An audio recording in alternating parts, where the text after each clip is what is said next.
Mummy, मैं आपको सेब काट कर ला कर दूं?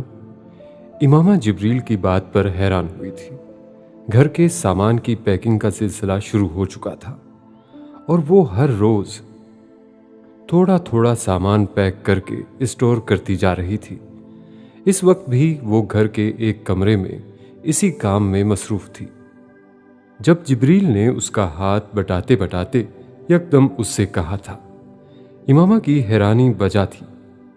फल काट कर खिलाने की ऑफर हुमैन की तरफ से तो नॉर्मल बात थी, लेकिन जिब्रील इस तरह के काम नहीं करता था, ना ही वो खुद फल खाने का शौकीन था। तुम खाना चाह रहे हो तो मैं तुम्हें काट दूं, इमामा ने जवाबन उसे ऑफर की। नहीं, जिब्रील ने जवाब दिया। वो उस कमरे की खुली हुई वार्डरोब से कपड़े निकाल निकाल कर इमामा के करीब बेड पर रख रहा था, जिन्हें इमामा एक बैग में रख रही थी। वो शायद इतने महीनों में पहला मौका था जब इमामा को तशवीश हुई थी। उसके बच्चे उसकी परेशानी और तकलीफ को महसूस करना शुरू हो गए थे और ये कोई अच्छी अलामत नहीं थी। कई महीनों के बाद उसने जिब्रील को गौर से देखा था। वो 1-2 महीने में 10 साल का होने वाला था और वो 10 साल का होने के बावजूद अपने कद काठ से 10 साल से बड़ा लगता था। वो शक्लो सूरत में सालार की निस्बत उससे ज्यादा मुशाबहत रखता था और हुमैन सालार से, लेकिन उसके दोनों बेटों की आंखें सालार की तरह थी, बड़ी, गहरी, जहानत से चमकती हुई। कोई अगर किसी और चीज से नहीं तो आंखों से ये जरूर पहचान लेता कि वो सालार सिकंदर की औलाद थे। आप ऐसे क्यों देख रही हैं? जिब्रील ने मां की नजरें खुद पर मबजूल पाकर पूछा था। वो मुस्कुरा दी। तुम बड़े हो गए हो। जिब्रील ने कुछ झेंप कर मां को देखा, फिर एक शर्मीली मुस्कुराहट के साथ मां से कहा, थोड़ा सा। हां, थोड़े से। जल्द ही पूरे बड़े भी हो जाओगे। वो बेड पर पड़े कपड़े उठाते हुए उससे बोली, लेकिन मैं बड़ा होना नहीं चाहता। बैग में कपड़े रखते हुए इमामा ने उसे कहते सुना। वो वार्डरोब की एक और शेल्फ खाली कर रहा था। क्यों? उसे अचंभा हुआ। ऐसे ही उसने बड़े आम से अंदाज में मां से कहा। वो पहला मौका था जब इमामा को उसका अंदाज अजीब उलझा हुआ महसूस हुआ। उस घर में सिर्फ वो नहीं थे जो परेशान थे, उनकी सबसे बड़ी औलाद भी ऐसी ही परेशानी से गुजर रही थी। लेकिन इस परेशानी की नौइयत को इमामा तब बूझ नहीं सकी थी। वो उसे सिर्फ एक रद्द अमल समझी थी। जिब्रील पहले भी मां के हवाले से बेहद हसास था। उसे कोई भी परेशानी होती तो वो सबसे पहले महसूस कर लेता था।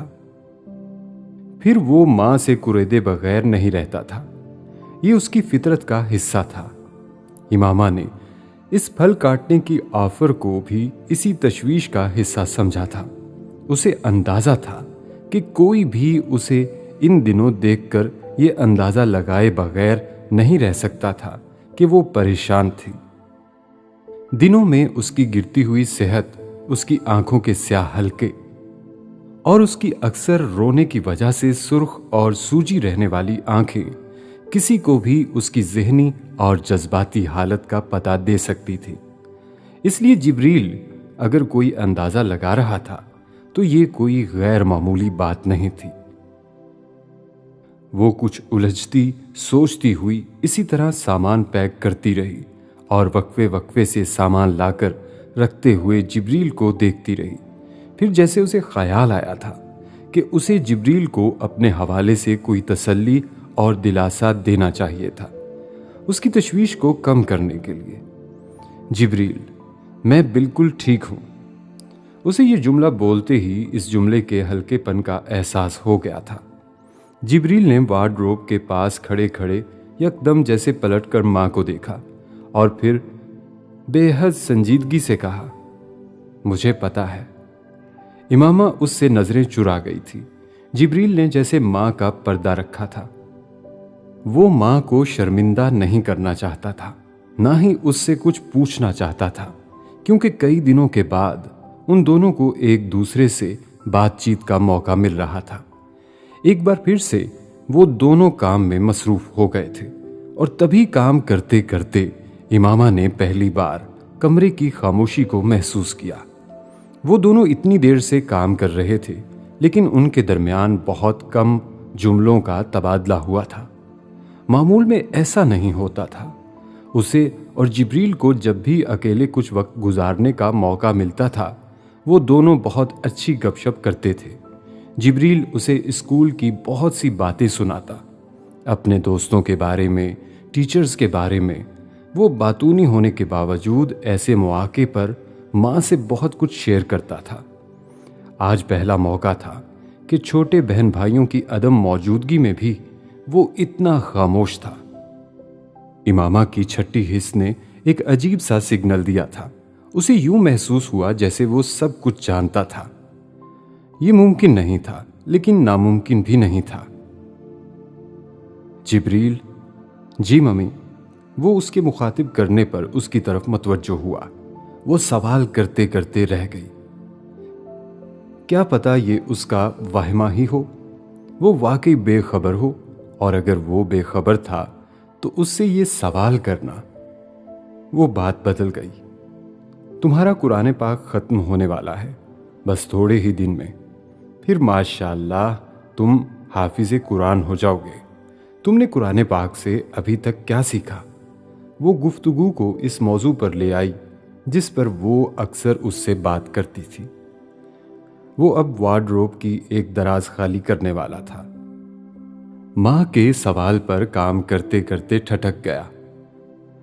बहुत सारी चीजें हैं, उसने जरा सा सोच कर माँ से कहा, लेकिन अगर कोई एक चीज हो जो तुम्हें सबसे इम्पोर्टेंट भी लगती हो और सबसे अच्छी भी। वो मुतमईन थी। उन दोनों के दरमियान बातचीत शुरू हो गई थी। आपको पता है मुझे क्या चीज सबसे ज्यादा इम्पोर्टेंट लगती है कुरान पाक में? वो भी अब बेहद दिलचस्पी से बात करने लगा था। क्या? होप। इमामा उसका मुंह देखने लगी। कैसे? पता नहीं उसने क्यों पूछा था, लेकिन जवाब वो मिला था जिसने किसी मरहम की तरह उसके जख्मों को ढांपा था। देखें, सारा कुरान एक दुआ है, तो दुआ होप होती है ना। हर चीज के लिए दुआ है, तो इसका मतलब ये है ना कि अल्लाह हर मुश्किल में हमें उम्मीद भी दे रहा है। ये मुझे सबसे अच्छी चीज लगती है कुरान पाक की, कि हम कभी होपलेस ना हो। कोई गुनाह हो जाए तब भी, और कोई मुश्किल पड़ जाए तब भी, क्योंकि अल्लाह सब कुछ कर सकता है। उसका 10 साला बेटा बेहद आसान अल्फाज में उसे वो चीज थमा रहा था जो उसके हाथ से छूट चुकी थी। जो बातें दानाई समझा नहीं पाती, वो मासूमियत समझा देती है। जिब्रील बातें करते करते रुक गया। उसने इमामा की आंखों में आंसुओं की चमक देखी। क्या मैंने कुछ गलत कह दिया? उसने यकदम बेहद मोहतात होते हुए मां से पूछा। इमामा ने नम आंखों और मुस्कुराहट के साथ नफी में सर हिलाते हुए कहा, नहीं, तुमने बिल्कुल ठीक कहा है और तुमने बिल्कुल ठीक चीज चुनी। वो अब दोबारा पैकिंग करने लगी थी, अपनी आंखें साफ करते हुए और उससे पूछते हुए कि उसने और क्या चीज सीखी कुरान पाक से।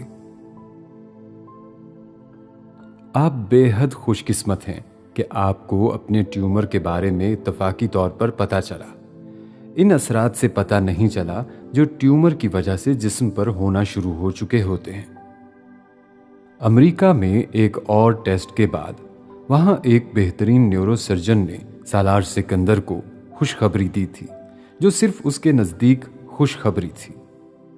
2 ट्यूमर हैं, एक बेहद छोटे साइज का और कुछ बड़ा, लेकिन दोनों फिलहाल इस स्टेज पर हैं कि इन्हें सर्जरी के जरिए खत्म किया जा सकता है बगैर कोई ज्यादा नुकसान हुए। वो अब रिपोर्ट्स और टेस्टों के बाद उसके ऑपरेशन के हवाले से सूरत हाल डिस्कस कर रहा था। और कम से कम नुकसान क्या है जो हो सकता है? सालार ने उसे टोका। न्यूरोसर्जरी एक खतरनाक सर्जरी है। जिस जगह ये दोनों ट्यूमर्स हैं वो जगह भी बहुत नाजुक है। आपका दिमाग मुतासिर हो सकता है, आपकी याददाश्त मुतासिर हो सकती है, आसाब पर असर पड़ सकता है, जिसके नतीजे में आपको राशा का मर्ज लाहक हो सकता है। कभी कभार मिर्गी का हमला हो सकता है, आपकी नज़र मुतासिर हो सकती है। वो डॉक्टर यूं मुज़र असरात को दोहरा रहा था जैसे किसी होटल का वेटर मेन्यू कार्ड देखे बगैर भी वहां मिलने वाले खानों की फहरिस्त पढ़ रहा हो। और मैं सर्जरी ना करवाऊं तो? सालार ने उससे पूछा। कुछ अरसा आप सर्जरी के बगैर गुजार सकते हैं, क्योंकि मैंने आपको बताया है अभी इन ट्यूमर्स ने आपके दिमाग और जिस्म को मुतासिर करना शुरू नहीं किया, लेकिन कुछ अरसा के बाद ऐसा होना शुरू हो जाएगा। उस वक्त सर्जरी बेहद खतरनाक हो जाएगी। मेरा मशवरा यह है कि ये छोटा ट्यूमर फौरी तौर पर रिमूव करवा लें, क्योंकि ये जरा भी बड़ा हुआ तो आपकी जिंदगी को खतरा लाहक हो जाएगा।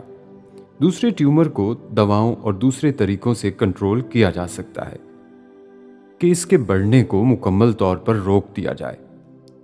डॉक्टर गैर जज्बाती अंदाज में उसे बता रहा था।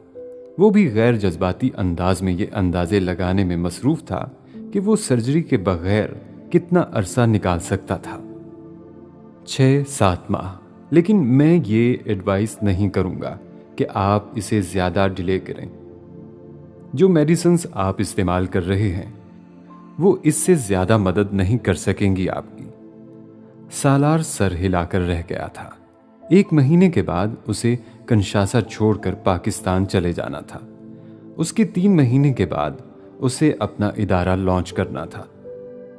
लेकिन इससे भी ज्यादा अहम उसके लिए यह था कि वो वर्ल्ड बैंक की जॉब छोड़ने के फौरी बाद एक बार फिर से अपने इदारे के लिए फंड्स पूल करने की कोशिश करता। और एक बार इदारा लॉन्च हो जाता तो उसके फौरन बाद वो सर्जरी के लिए कभी नहीं जा सकता था, क्योंकि उसे उस वक्त बहुत ज्यादा काम करने की जरूरत थी और वो भी सामने आकर वो गायब नहीं हो सकता था। ये एक बहुत बड़ा धचका होता उसके इदारे के लिए, खास तौर पर तब अगर खुदा ना खास्ता उसकी सर्जरी ठीक ना रहती। वो 6-7 माह के बाद सर्जरी नहीं करवा सकता था और वो फौरी तौर पर सर्जरी करवाने की हिम्मत नहीं कर पा रहा था। 3 दिन के बाद कंशासा वापस आने पर उसने इमामा को ये सारी सूरत हाल बता दी थी। वो उसके मखमसे और उलझन को समझ पा रही थी, मगर कोई हल वो भी उसे नहीं दे पा रही थी। और हल एक बार फिर जिब्रील ने ही दिया था। सालार उस रात इत्तफाकी तौर पर किसी काम से लाउंज में निकला था। जब उसने दरवाजा खोलते ही जिब्रील को डेस्कटॉप के सामने बैठा देख लिया था। सालार के यकदम रात गए वहां आने पर उसने बर्क रफ्तारी से वो सब कुछ बंद करना शुरू कर दिया था जो साइट्स वो खोले बैठा था, मगर वो कंप्यूटर बंद नहीं कर सकता था। तुम क्या कर रहे हो जिब्रील? सालार ने लाउंज के वॉल क्लॉक पर 2 बजे का वक्त देखा था। कुछ नहीं बाबा, मुझे नींद नहीं आ रही थी, मैं कार्ड्स खेल रहा था। जिब्रील ने डेस्कटॉप पर शट डाउन को क्लिक करते हुए बाप से कहा और कुर्सी से उठ खड़ा हुआ। उसने जैसे खड़े होते हुए डेस्कटॉप को अपने अकब में छुपा लिया था, यूं जैसे उसे खदशा था कि बाप तारीक स्क्रीन में से भी ये बूझ लेगा कि वो क्या कर रहा था। वो जवाब अगर हुमैन देता तो सालार की समझ में आ सकता था, लेकिन जिब्रील की जुबान से वो जवाब बेहद गैर मामूली था। वो उसके बच्चों में सबसे ज्यादा नज़्म ज़ब्त का पाबंद था। आधी रात को डेस्कटॉप पर बैठकर कार्ड्स खेलने वाला बच्चा नहीं था। सालार ने बेहद नॉर्मल गुफ्तगू करते हुए कुर्सी पर बैठकर डेस्कटॉप ऑन कर लिया था। जिब्रील का रंग फक हो गया। नींद क्यों नहीं आ रही तुम्हें? सालार ने कीबोर्ड पर उंगलियां चलाते हुए अपने बेटे को देखा, जो उसके इतना करीब खड़ा था कि वो उसकी आंखों में झांक सकता था और वो देख सकता था कि उसका बेटा घबराया हुआ था। तो इंटरनेट पर वो कौन सी ऐसी चीजें देख रहा था कि उसके चेहरे का रंग यूं फक हो गया था। सालार के अपने पैरों के नीचे से भी उस वक्त जमीन निकल गई थी।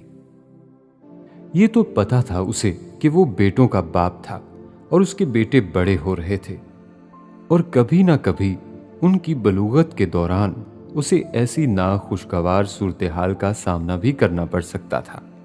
वो पुरानी सोच और इक़दार रखने वाला बाप नहीं था जिसके पास गलती की गुंजाइश ही नहीं होती थी। वो लिबरल था। इसके बावजूद वो हिल गया था क्योंकि उसका बेटा अभी सिर्फ 10 साल का था और हाफिज़े कुरान बन रहा था। पता नहीं, जिब्रील ने उसकी बात का मुख्तसर जवाब देते हुए कमर के पीछे हाथ बांध लिए। अपने हाथों की कपकपाहट को बाप की नजरों से छुपाने के लिए इससे ज्यादा अच्छा तरीका कोई और नहीं था। बाप ये जाहिर नहीं कर रहा था कि वो उस पर शक कर रहा था, लेकिन वो जानता था कि इस वक्त इस डेस्कटॉप को ऑन करने का मकसद क्या हो सकता था। तुम रोज देर से सोते हो? सालार ने अगला सवाल किया। जी, जिब्रील ने अब झूठ नहीं बोला था। रोज नींद नहीं आती और डेस्कटॉप पर कार्ड खेलते हो? सालार ने अगला सवाल उसकी आंखों में देखते हुए किया था। जी, उसने जैसे बिल्कुल ही हथियार डाल दिए थे। डेस्कटॉप ऑन हो चुका था। सालार होम पेज खोल चुका था। मजीद कोई सवाल किए बगैर उसने विजिट किए जाने वाले पेजेस और साइट्स की हिस्ट्री खोल ली थी। वहां गेम्स का नाम शामिल नहीं था, मगर एक सरसरी नजर ने भी सालार को मुंजमद कर दिया था। उसका बेटा जो कुछ विजिट कर रहा था वो उसे उससे छुपाने के लिए सर तोड़ कोशिश करता फिर रहा था। ओलिगोडेंड्रोग्लायोमा। वो एक सरसरी नजर में भी इन सारे पेजेस में चमकने वाला ये लफ्ज पहचान सकता था। वो इनमें से किसी पेज को क्लिक करने की हिम्मत नहीं कर सका। उसने गर्दन मोड़कर जिब्रील को देखा, जिसका सांस रुका हुआ और रंग फक था। तुम मेरी बीमारी के बारे में जानते हो? ये सवाल किए बगैर भी वो इस सवाल का जवाब जानता था। जिब्रील की आंखें सेकंड्स के 1000वें हिस्से में पानी से भरी थीं और उसने अस्बात में सर हिलाया। एक अजीब खामोशी का वक्फा आया था जिसमें बाप और बेटा एक दूसरे की आंखों में आंखें डाले देखते रहे। फिर सालार ने अपने इस 10 साला बेटे को हाथ बढ़ाकर अपने गले से लगाते हुए गोद में उठा लिया। जिब्रील के आंसू गालों पर बहने लगे थे। सालार ने उसे बचपन में तो कभी रोते देखा था, लेकिन अब बहुत अरसे से नहीं। वो उसे पिछले कुछ अरसे से बड़ा समझने लगा था, और वो बड़ा अब छोटे बच्चों की तरह उसकी गोद में मुंह छुपाकर रो रहा था। इतने महीनों से वो राज जो उसकी मासूमियत को घुन की तरह खा रहा था, आज अफशा हो गया था। बाबा, बाबा, वो उसके सीने से लगा हुआ सिसक रहा था। I don't want you to die. मैं आपको मरता हुआ नहीं देख सकता। और यही वो लम्हा था जब सालार सिकंदर के दिल से हर खौफ खत्म हो गया था। उसे ऑपरेशन करवाना था फौरी तौर पर। वो अपने खानदान को इस तरह मौत और जिंदगी की उम्मीद के दरमियान लटका नहीं सकता था। जो भी होना था हो जाना चाहिए था। ओके, आई वॉन्ट, उसने अपने बेटे का सर चूमते हुए उससे कहा था। नाश्ते की मेज पर इमामा ने जिब्रील की सूजी हुई आंखें देखी थीं, जो सलाम करके सालार या इमामा से नजरें मिलाए बगैर आकर कुर्सी पर बैठ गया था। तुम्हारी तबीयत ठीक है? इमामा ने उसका माथा छूकर जैसे टेम्परेचर मालूम करने की कोशिश की। जी, मैं ठीक हूं। जिब्रील कुछ घबराया। नजरें उठाए बगैर उसने प्लेट में पड़ा ऑमलेट छुरी और कांटे से काटने की कोशिश करते हुए जैसे इमामा की तवज्जो अपने चेहरे से हटाने की कोशिश की। चाय का कप उठाते हुए सालार ने भी इसी लम्हे जिब्रील को देखा था, लेकिन कुछ कहा नहीं। तुम जागते रहे हो क्या सारी रात? इमामा को उसकी आंखें अभी भी तशवीश में मुब्तला कर रही थी। नहीं मम्मी, ये बहुत रोया है।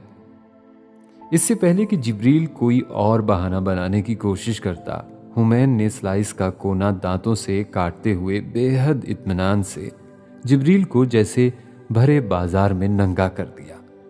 कम अज कम जिब्रील को ऐसा ही महसूस हुआ था। टेबल पर मौजूद सब लोगों की नजरें बैक वक्त जिब्रील के चेहरे पर गईं। वो जैसे पानी पानी हुआ। एक भी लफ्ज कहे बगैर इमामा ने सालार को देखा। सालार ने नजरें चुराईं। स्लाइस के कोने कुतरता हुआ हुमैन बेहद इत्मीनान से रात के अंधेरे में बिस्तर में छुपकर बहाए गए इन आंसुओं की तफसीलात किसी कमेंट्री करने वाले के अंदाज में बगैर रुके बताता चला जा रहा था।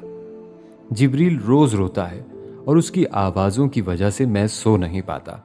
जब मैं उससे पूछता हूं कि क्या वो जाग रहा है तो वो जवाब नहीं देता। ऐसे जाहिर करता है जैसे वो सो रहा है। मगर मुझे नाश्ते की मेज़ पर हुमैन के इंकशाफात ने एक अजीब सी खामोशी पैदा कर दी थी। और मम्मी, मुझे पता है कि ये क्यों रोता है। हुमैन के आखिरी जुमले ने इमामा और सालार के पैरों के नीचे से नए सिरे से जमीन खींची थी। लेकिन मैं ये बताऊंगा नहीं, क्योंकि मैंने जिब्रील से प्रॉमिस किया है कि मैं किसी से इसको शेयर नहीं करूंगा। मैं किसी को परेशान नहीं करना चाहता। हुमैन ने ऐलान करने वाले अंदाज में एक ही सांस में उन्हें चौंकाया और दहलाया। सालार और इमामा दोनों की समझ में नहीं आया वो क्या रद्द अमल जाहिर करें। खामोश रहें, हुमैन को कुरेदें, जिब्रील से पूछें करें क्या और जाने क्या। मैं तो नहीं रोता। हुमैन के खामोश होने के बाद माँ बाप को देखते हुए जिब्रील ने हलक में फंसी हुई आवाज के साथ जैसे अपना पहला दिफा करने की कोशिश की, और हुमैन ने इस पहली कोशिश को पहले ही वार में जमीन बोस कर दिया। ओ माय गॉड, अब तुम झूठ भी बोल रहे हो। तुम हाफिज कुरान होकर झूठ बोलते हो। स्लाइस का आखिरी बचा हुआ टुकड़ा हाथ में पकड़े हुमैन सिकंदर ने अपनी आंखों को हत्तउल मकदूर फैलाया। जिब्रील पर कुछ और पानी पड़ा। उसका चेहरा कुछ और सुर्ख हुआ। मम्मी, झूठ बोलना गुनाह है ना? हुमैन ने जैसे मां से तस्दीक करने की कोशिश की। हुमैन, खामोश हो जाओ और नाश्ता करो। इस बार सालार ने मुदाखलत की और उसे कुछ सख्त लहजे में घुरका। अपने हवास बहाल करने के बाद सूरत हाल को संभालने और जिब्रील को उससे निकालने की ये उसकी पहली कोशिश थी। इमामा अब भी सर्द हाथों के साथ वहां बैठी जिब्रील को देख रही थी। उस लम्हे उसने दुआ की थी कि जिब्रील कुछ ना जानता हो, उसके आंसुओं की वजह वो ना हो जो वो समझ रही थी। और उसने हुमैन को क्या बताया था? नाश्ता खत्म करने तक सालार ने हुमैन को दोबारा उसके एहतजाज के बावजूद मुंह खोलने नहीं दिया था। उन चारों को पोर्च में खड़ी गाड़ी में बिठाने और ड्राइवर के साथ स्कूल भेजने के बाद इमामा सालार के पीछे अंदर आ गई थी। जिब्रील को मेरी बीमारी के बारे में पता है, सालार ने अंदर आते हुए मध्यम आवाज में उसे बताया। वो उसके पीछे आते आते रुक गई। पांव उठाना भी कभी दुनिया का मुश्किल तरीन काम बन जाता है। ये उस लम्हे उसे मालूम हुआ था। कुछ हलक में भी अटका था। पता नहीं वो सांस था या फंदा। तो उस दिन वो उसे ही तसल्लियां दे रहा था, और उसे जो लग रहा था कि शायद जिब्रील को कुछ पता लग गया है, और शायद जिब्रील कुछ परेशान भी लग रहा है, वो वहम नहीं था। रात को बात हुई थी मेरी उससे, सालार उसे बता रहा था। कब? उसने बमुश्किल आवाज निकाली। रात गए, तुम सो रही थीं। मैं लाउंज में किसी काम से गया था। वो कंप्यूटर पर ब्रेन ट्यूमर के इलाज के बारे में जानने के लिए मेडिकल वेबसाइट खोले बैठा था। वो कई हफ्तों से सारी रात यही करता रहा है। मैंने पूछा नहीं। उसे किसने बताया, कब पता चला? लेकिन मुझे लगता है उसे शुरू से ही पता है। वो अब दोबारा इसी डेस्कटॉप को खोले कुर्सी पर बैठा था, जो वो पिछली रात भी खोले बैठा रहा था। मुझे शक है शायद उसने हुमैन और इनाया को भी बताया हो। वो सालार के अकब में खड़ी थी। सालार कंप्यूटर की स्क्रीन पर इन वेबसाइट्स को बंद कर रहा था और डिलीट कर रहा था जो वो रात को नहीं कर सका था। इमामा के हलक में अटकी चीज आंसुओं के गोले में बदली। मोहम्मद जिब्रील सिकंदर कुएं से ज्यादा गहरा था। वो माँ बाप के साथ एक बार फिर एक बेआवाज तमाशाई की तरह उनकी जिंदगी की तकलीफ और अजियत को झेल रहा था, जैसे उसने कई साल पहले अपनी पैदाइश से भी पहले इमामा के वजूद के अंदर झेली थी। जब वो वसीम की मौत के बाद अपनी जिंदगी के उस वक्त के सबसे बदतरीन मरहले से गुजरी थी। वो बड़ों का बोझ था, बड़ों को ही ढोना चाहिए था। उसके कंधे इससे नहीं झुकने चाहिए थे। वो दो बड़े उस वक्त शर्मसार थे। उसने तुमसे क्या कहा? उसने बिलाखिर हिम्मत करके सालार के अकब में खड़े होकर उसके कंधों पर हाथ रखते हुए पूछा। बाबा, मैं आपको मरते हुए नहीं देख सकता। मध्यम आवाज में सालार के जवाब ने एक निश्तर की तरह उसे काटा था। बचपन कमाल की चीज है। सारी लफ्फाजी, तकल्लुफ, लिहाज का पर्दा फाड़ कर दिल की बात को यूं कहता है कि दिल निकाल कर रख देता है। उसने तुमसे वो कहा जो मैं नहीं कह सकी। सालार ने अपने कंधों पर उसके हाथों की नरमी और उसके लफ्जों की गर्मी को जैसे एक ही वक्त में महसूस किया था। मैं कुछ हफ्तों तक ऑपरेशन करवा रहा हूं। 2 हफ्तों में यहां से वापस पाकिस्तान जाएंगे। तुम लोगों को पाकिस्तान छोड़कर फिर मैं अमेरिका जाऊंगा सर्जरी के लिए।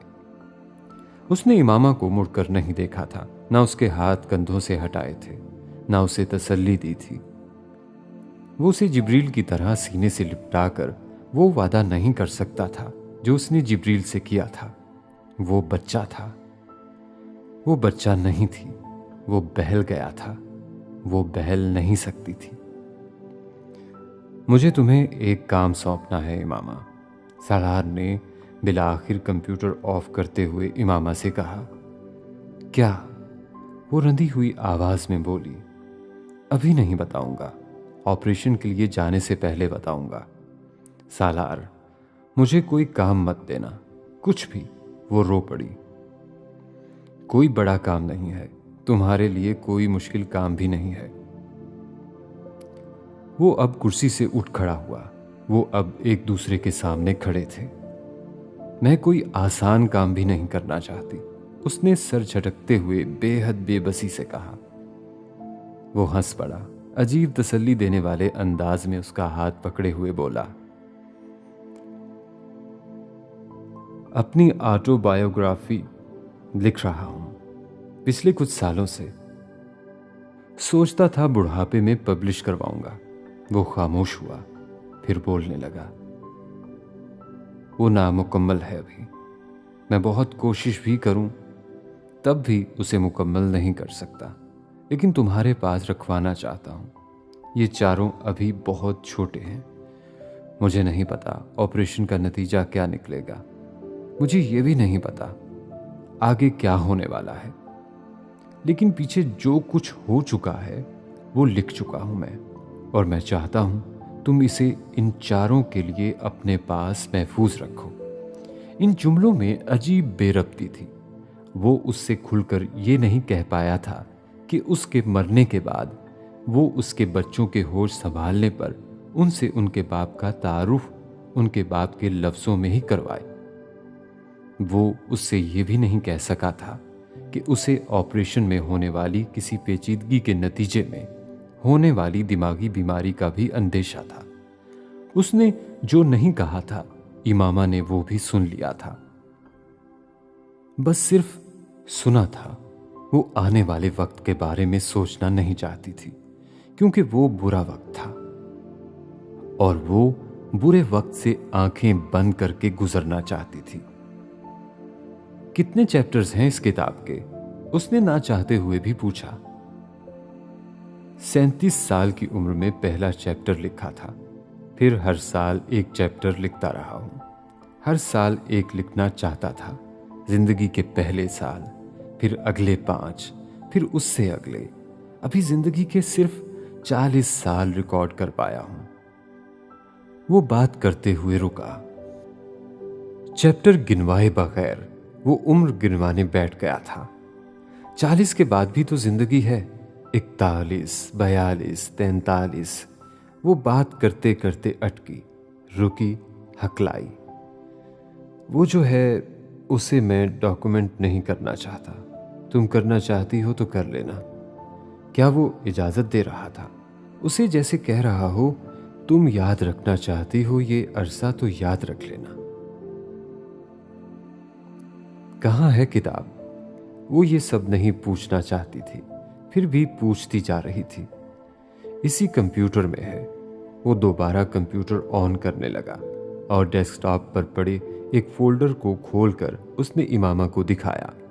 फोल्डर के ऊपर एक नाम चमक रहा था, ताश। ताश? इमामा ने रंधी हुई आवाज में पूछा। नाम है मेरी ऑटोबायोग्राफी का। वो अब उसे देखे बगैर फोल्डर खोले उसे फाइल्स दिखा रहा था।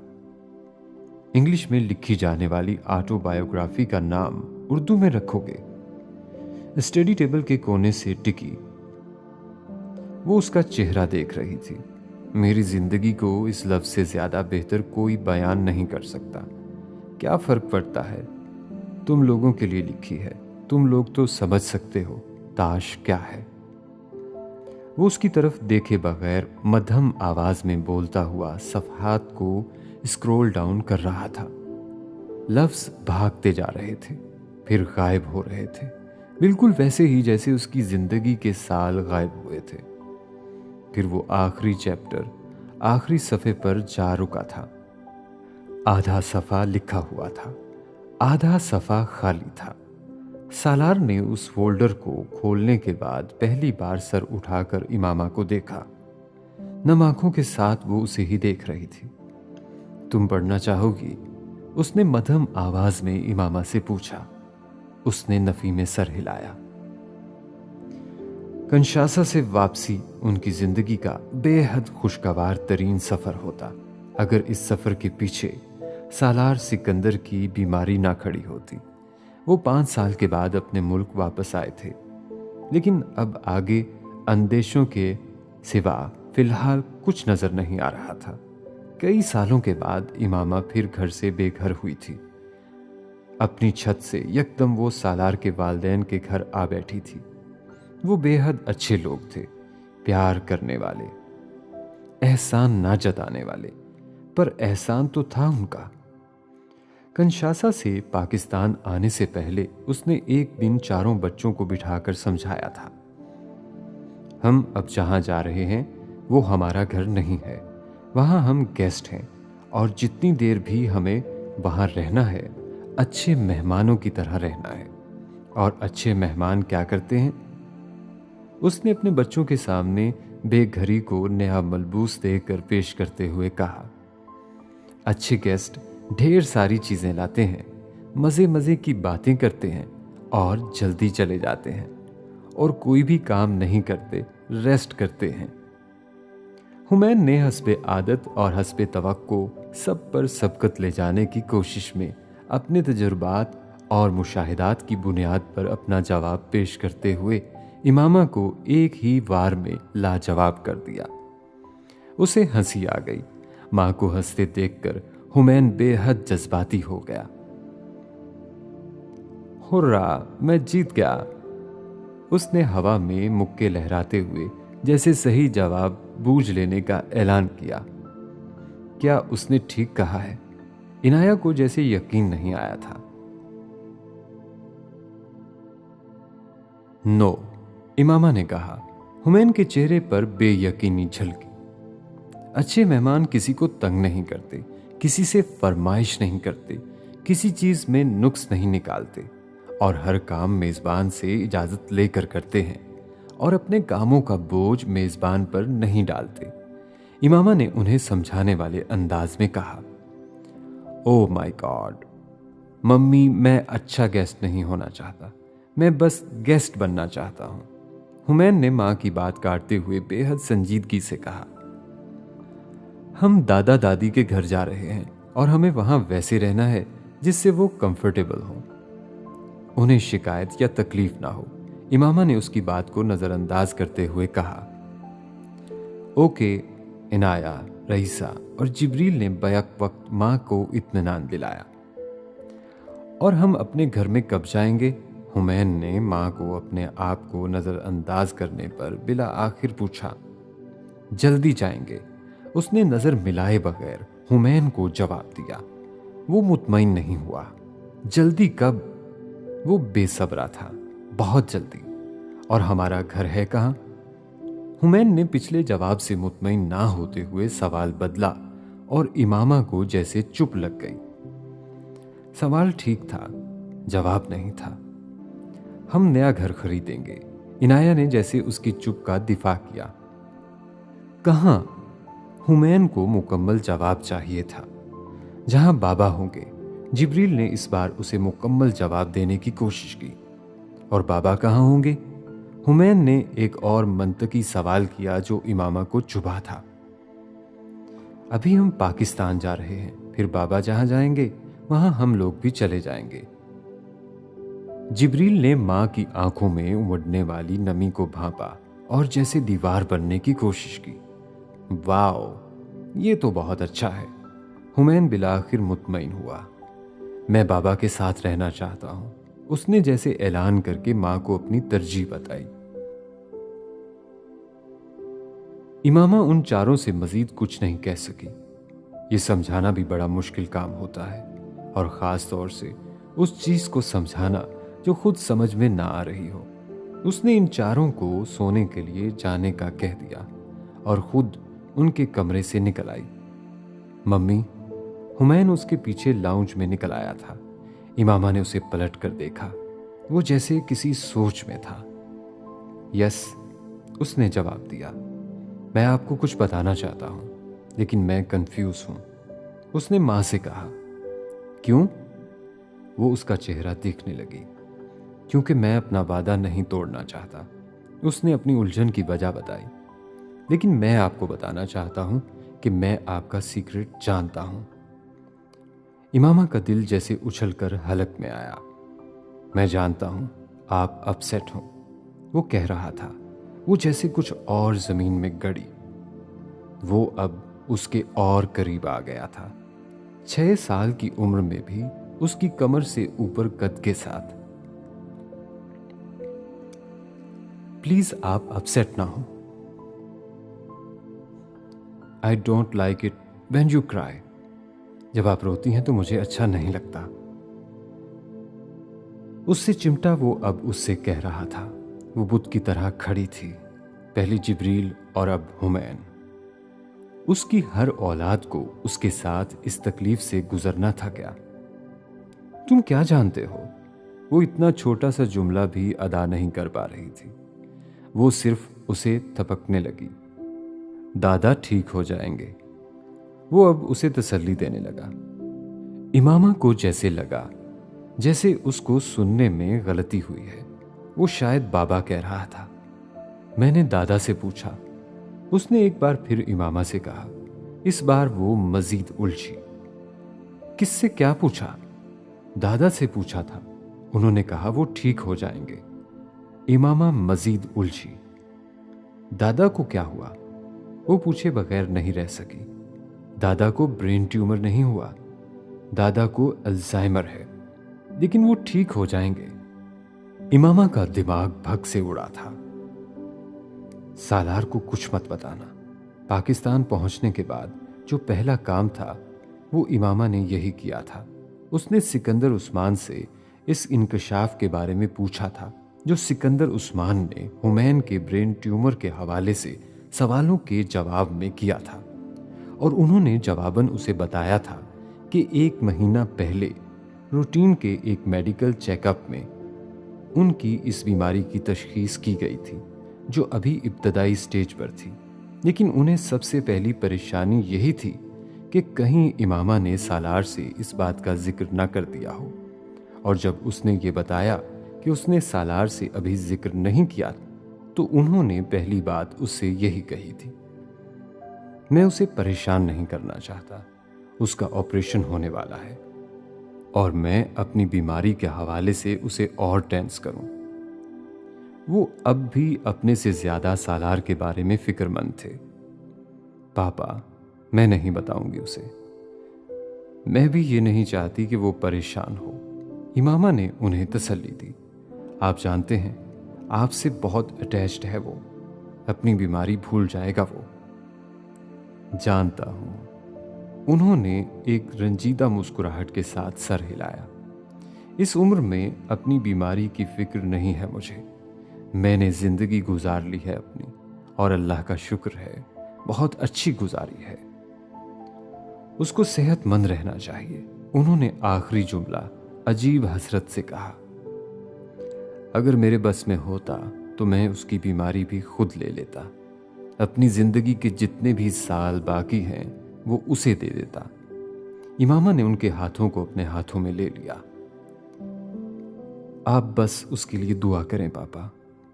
माँ बाप की दुआओं में बहुत असर होता है। दुआ के अलावा और कोई काम नहीं है मुझे। मैं सोचता था उसने मुझे नौउम्री और जवानी में बहुत सताया था, लेकिन जो मेरे बुढ़ापे में सता रहा है ये वो बात मुकम्मल नहीं कर सके। रो दिए। एक काम करेंगे पापा, इमामा ने उनका हाथ थपकते हुए कहा। क्या?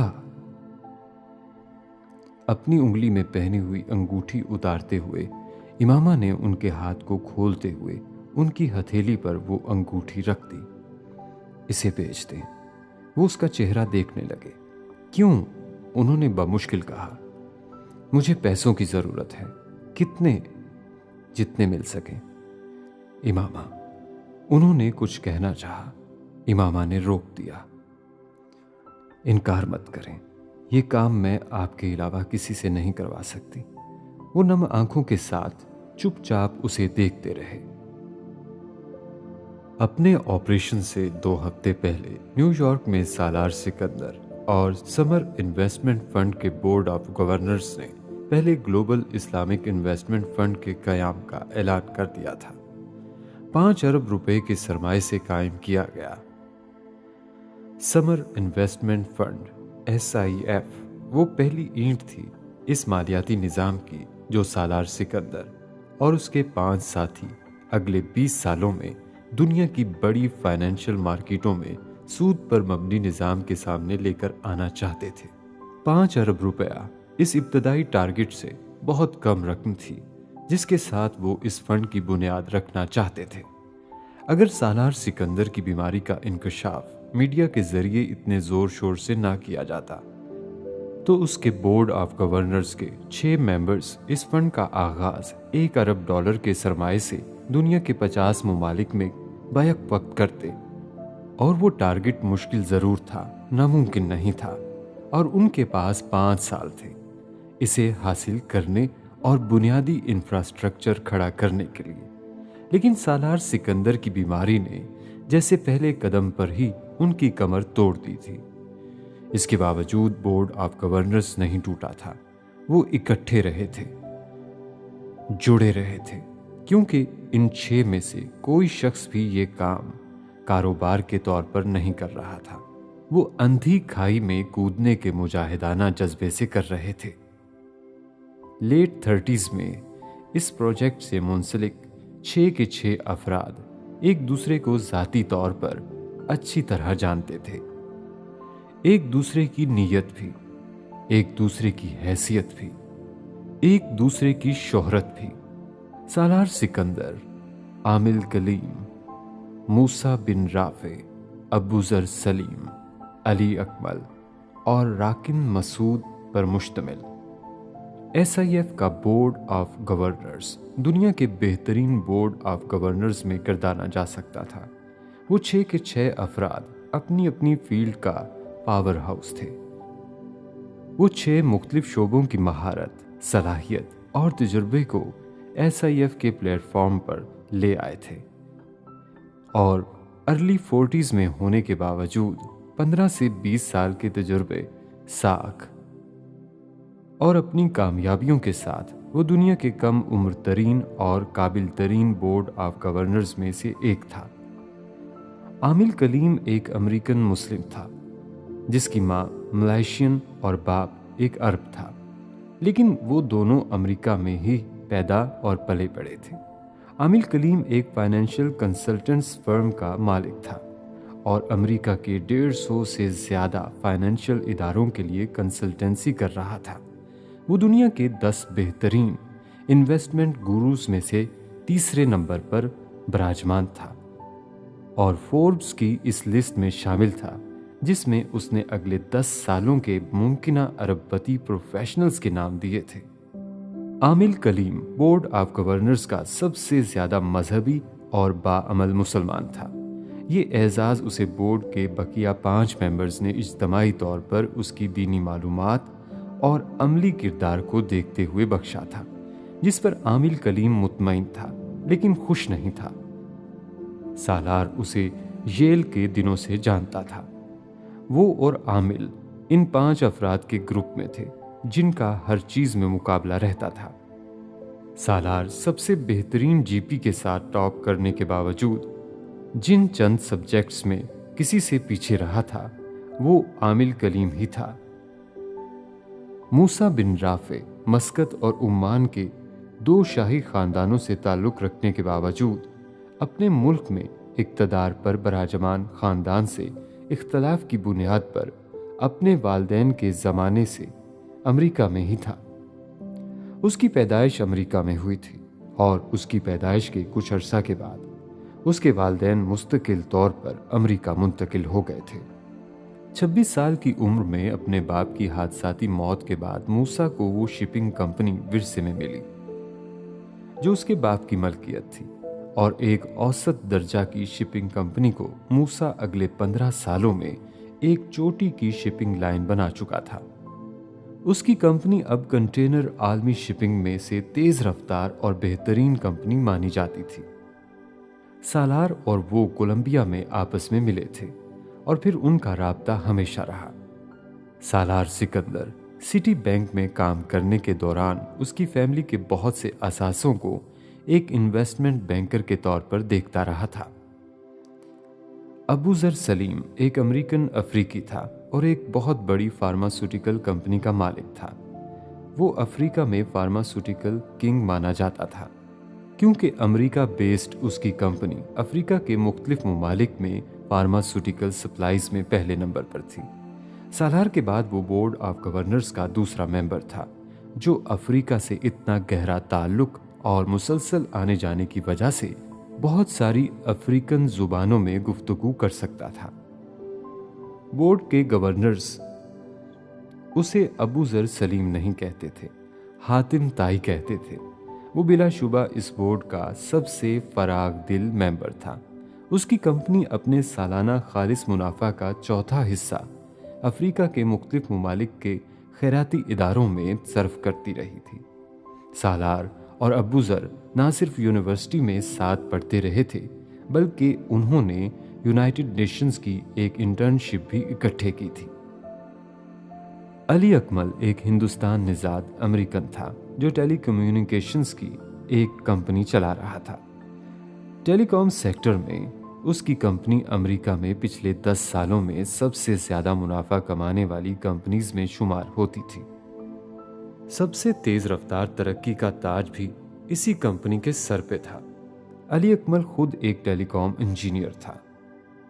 वो और सालार एक दूसरे से येल के दिनों में वहां होने वाले कुछ मुबाहिसों के जरिए मुतारिफ हुए थे और फिर ये तारुफ दोस्ती में तब्दील हो गया था। राकिन मसूद एक पाकिस्तानी अमेरिकन था और एक मैनेजमेंट कंपनी चला रहा था।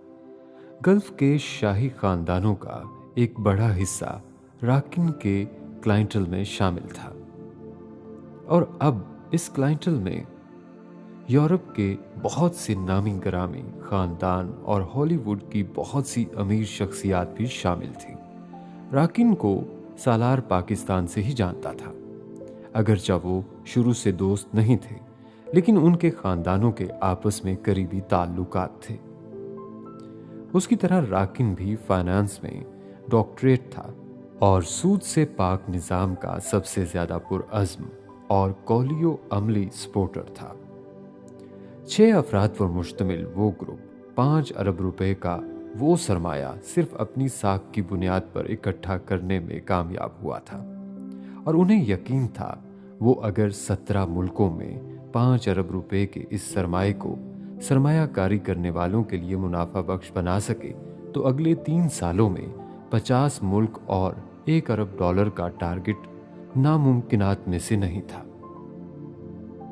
SIF के पहले फेज में इन प्रोजेक्ट की तादाद महदूद थी जिन पर उन्हें काम करना था, मगर दूसरे और तीसरे फेज में वो अपने मालियाती मंसूबों को ना सिर्फ इन 17 मुमालिक में बल्कि अगले 10 साल में 70 मुमालिक में ले जाना चाहते थे, जहां वो एक कम आमदनी वाले शख्स को भी मालियाती सर्विसेज फराहम कर सके।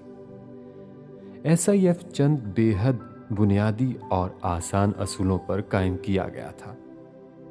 वो अपने फंड का बड़ा हिस्सा उन नए इन्वेस्टमेंट नजरियात पर लगाना चाहते थे जो अफराद और छोटे इदारों की तरफ से पेश किए जाते, और जिनमें SIF को अगले किसी बड़े मंसूबे के बेहतर इम्कानात नजर आते हैं। लेकिन SIF एक लेंडर के तौर पर आने की बजाय एक पार्टनर के तौर पर ऐसे हर मंसूबे पर काम करता, एक खास मुद्दत तक, नफा और नुकसान में बराबरी की शराकत में, और इस मुद्दत का तायुन इस आइडिया पर लगने वाले सरमाए की मालियत पर मुनहसिर था। खोजो, परखो, सिखाओ, इस्तेमाल करो, मुनाफा कमाओ, नुकसान के लिए तैयार हो। ह्यूमन रिसोर्स पर इन्वेस्टमेंट के लिए ये SIF की फिलॉसफी थी। SIF पिछले 5 सालों में पहले ही अपने लिए बुनियादी इंफ्रास्ट्रक्चर की फराहमी के लिए बुनियादी होमवर्क कर चुका था। बैकअप सपोर्ट के लिए कुछ ऐसी इन्वेस्टमेंट भी कर चुका था जो सूद से मुंसलिक नहीं थी। 6 अफराद का वो ग्रुप अपनी अपनी फील्ड की महारत इस कंपनी में लाकर बैठे थे, और वो इस महारत को सरमायाकारों को तरगीब देने के लिए इस्तेमाल भी कर रहे थे। लेकिन नफा और नुकसान की शराकत के असूल पर खड़े इस निज़ाम पर कौन सिर्फ उनकी महारत पर एतमाद करते हुए आता, ये बड़ा चैलेंज था। लेकिन इससे भी बड़ा चैलेंज था कि वो अपने पास आने वाले पिछले 5 अरब के सरमाए को इन स्टेक होल्डर के लिए मुनाफा बख्श बना सकते जिन्होंने उनकी साख और मुहारत पर एतबार किया था। वो एक बड़े काम की तरफ एक बेहद छोटा कदम था, इतना छोटा कदम कि बड़े मालियाती इदारों ने इसको संजीदगी से लिया भी नहीं था। फाइनेंशियल मीडिया ने इस पर प्रोग्राम्स किए थे, खबरें लगाई थी, दिलचस्पी दिखाई थी, लेकिन किसी ने भी इसे आइंदा आने वाले सालों के लिए अपने लिए कोई खतरा नहीं समझा था। दुनिया में कोई बैंक, इदारा, फंड ऐसा नहीं था जो मुकम्मल तौर पर सूद से पाक सिस्टम पर खड़ा हो पाता, और खड़ा था भी तो वो मालियाती निज़ाम के हाथियों के सामने चींटियों की हैसियत में खड़ा था। SIF क्या कर सकता था और क्या बदल सकता था? एक कामयाब मालियाती इदारा हो सकता था, एक काबिले अमल मालियाती निज़ाम के तौर पर दुनिया में मौजूद निज़ाम को टक्कर देने के लिए इसको फाइनेंशियल वायबिलिटी दिखानी थी, जो अभी किसी को नजर नहीं आई थी, सिर्फ इन 6 दिमागों के अलावा जो उसके पीछे थे। SIF के कयाम का ऐलान अपने कंधों पर लदे एक बहुत भारी बोझ को हटा देने जैसा था। कम से कम सालार को ऐसा ही महसूस हुआ था। उसे इतनी पजीराई नहीं मिली थी जितनी इस सूरत में मिलती। वो इसे इससे ज्यादा बड़े लेवल पर लॉन्च करते, लेकिन ऐसा भी नहीं था जो उन्हें मायूस कर देता। वो दुनिया की बड़ी बड़ी फाइनेंशियल मार्केटों में जहां बेहतरीन मालियाती इदारे पहले ही मौजूद थे, उनका मुकाबला करने के लिए दाखिल हुए थे, और उन्हें पता था मुकाबला आसान नहीं था। अमेरिका में एक हफ्ते के दौरान उसने SIF के दर्जनों सेमिनार्स और मीटिंग्स अटेंड की थीं, और कुछ यही हाल बोर्ड ऑफ गवर्नर्स के दूसरे मेंबर्स का था। एक हफ्ते के बाद उसे पाकिस्तान जाकर अपने बच्चों से मिलना था, और फिर वापस आकर दोबारा अमेरिका में सर्जरी करवानी थी। उसका शेड्यूल अपॉइंटमेंट से भरा हुआ था। एक हफ्ता के इख्तिताम तक वो SIF के इन सरमायाकारों में से कुछ को वापस लाने में कामयाब हो गए थे, जो सालार की बीमारी की खबर के बाद पीछे हट गए थे। ये एक बड़ी कामयाबी थी, बारिश का वो पहला कतरा जिसका उन्हें इंतजार था। सालार SIF के कयाम के लिए सरमायाकार और सरमाया तो लाने में कामयाब हो गया था, लेकिन वो जाती तौर पर खुद इसमें बोर्ड ऑफ गवर्नर्स के दूसरे मेंबर्स की तरह कोई बड़ी इन्वेस्टमेंट नहीं कर सका था। कुछ असासे जो उसके पास थे, उन्हें बेचकर भी उसका हिस्सा करोड़ से नहीं बढ़ सका था। वो इस स्टेज पर अपनी फैमिली के किसी फर्द से कर्ज लेना नहीं चाहता था, क्योंकि वो किसी नागहानी सूरत हाल में इमामा और अपने बच्चों के लिए अगर लंबे चौड़े असासे नहीं छोड़ सकता था तो कोई वाजबात भी छोड़ना नहीं चाहता था। मगर इस फंड की इन्वेस्टमेंट के एक दिन बाद सिकंदर उस्मान ने उसे अमेरिका फोन किया था। मैं 5 करोड़ की इन्वेस्टमेंट करना चाहता हूं SIF में। उन्होंने इब्तदाई गपशप के बाद उससे कहा, आप इतनी बड़ी रकम कहां से लाएंगे? वो चौंका। बाप को गरीब समझते हो तुम? वो खफा हुए। सालार हंस पड़ा। अपने से ज्यादा नहीं, तुमसे मुकाबला नहीं है मेरा, सिकंदर उस्मान ने बेनियाजी से कहा। तुम्हें मेरे बराबर आने के लिए 10-20 साल लगेंगे, शायद ना लगें। चलो देखेंगे। अभी तो मुझे बताओ, यहाँ पाकिस्तान में लोकल ऑफिस और क्या तरीकाकार है? उन्होंने बात बदली थी। आपने अब क्या बेचा है? सालार ने उन्हें बात बदलने नहीं दी, बराह रास्त सवाल किया। फैक्ट्री। वो सकते में रह गया। इस उम्र में मैं नहीं संभाल सकता था। कामरान से बात की, वो और उसका एक दोस्त लेने पर तैयार हो गए। मुझे वैसे भी फैक्ट्री में सबका हिस्सा देना था। वो इस तरह इत्मीनान से बात कर रहे थे जैसे ये एक मामूली बात थी। आप काम करते थे पापा, आपने चलता हुआ बिजनेस क्यों खत्म कर दिया? क्या करेंगे अब आप? वो बेहद नाखुश हुआ था। कर लूंगा कुछ ना कुछ, ये तुम्हारा मसला नहीं है, और नहीं भी करूंगा तो भी क्या है? तुम बाप की जिम्मेदारी नहीं उठा सकते क्या? बाप सारी उम्र उठाता रहा है। वो उसे डांट रहे थे। आपने मेरे लिए किया है ये सब। सालार रंजीदा था। हाँ, इस बार सिकंदर उस्मान ने बात को घुमाए फिराए बगैर कहा, पापा मुझसे पूछना चाहिए था आपको, मशवरा करना चाहिए था। तुम जिंदगी में कौन सा काम मेरे मशवरे से करते रहे हो? हमेशा सिर्फ इत्ला देते हो। वो बात को हंसी में उड़ाने की कोशिश कर रहे थे। वो महजूज नहीं हुआ। उसका दिल अजीब तरह से बोझल हुआ था। क्या हुआ? सिकंदर उस्मान ने जैसे उसकी खामोशी को कुरेदा। आप मुझ पर इतने एहसान क्यों करते हैं? कब तक करते रहेंगे? वो कहे बगैर ना रह सका। जब तक मैं जिंदा हूं। सिकंदर उस्मान की जिंदगी की बात नहीं कर सके थे। आप मुझसे ज्यादा जिएंगे। वक्त का किसको पता होता है? सिकंदर उस्मान का लहजा पहली बार सालार को अजीब लगा था। सिकंदर उस्मान ने बात बदल दी थी।